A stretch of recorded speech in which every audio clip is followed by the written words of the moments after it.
The Sixth Crusade, carried out from 1228 up to 1229.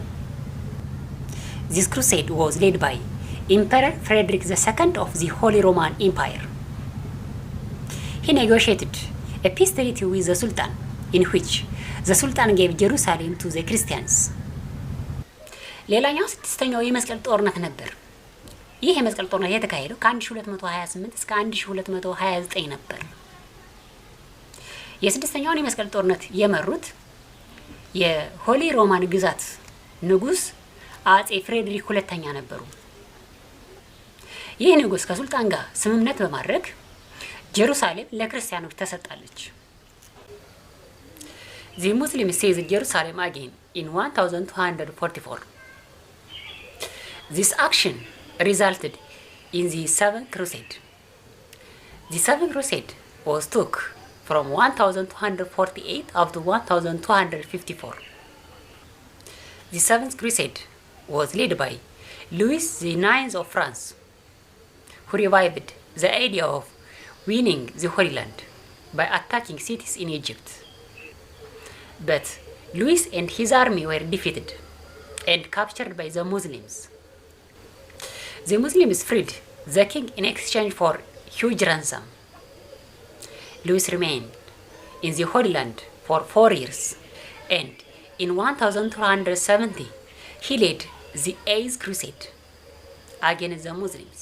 Louis died soon afterward, however, when a plague broke out in his army.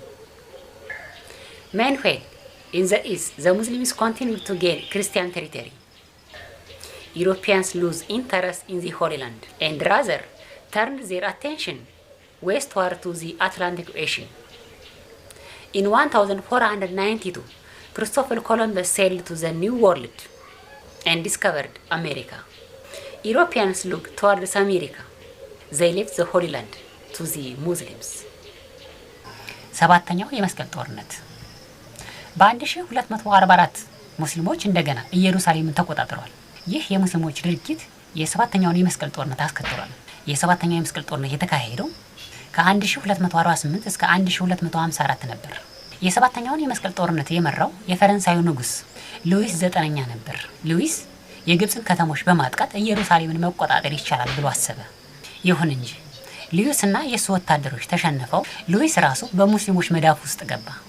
በኋላም ሉዊስ እጅግ ከፍተኛ በሆነ የጦር ካሳ ተለቋል። ይሁን እንጂ ሉዊስ በከፍተኛ ካሳ ቢለቀቅም በ1270 የስምንተኛውን የመስቀል ጦርነት መርቷል። በዚህ ወቅት በሉዊስ ወታደር መካከል ላይ ወረርሽኝ በሽታም ተከስቷል። ሉዊስ ህይወቱን አጣ። ሆኖም በምስራቁ ክፍል ሙስሊሞች የክርስቲያኖችን ግዛት መቆጣጠራቸውን እንደቀጠሉ ናቸው። በመጨረሻም ተስፋ በመቁረጥ ክርስቲያኖች ኢየሩሳሌምን መልሰው የመቆጣጠር ህልማቸውን አቁመው ፊታቸውን ወደ ምዕራብ በማዞር ሐሳባቸውን ወደ አትላንቲክ ውቅያኖስ አድርገዋል።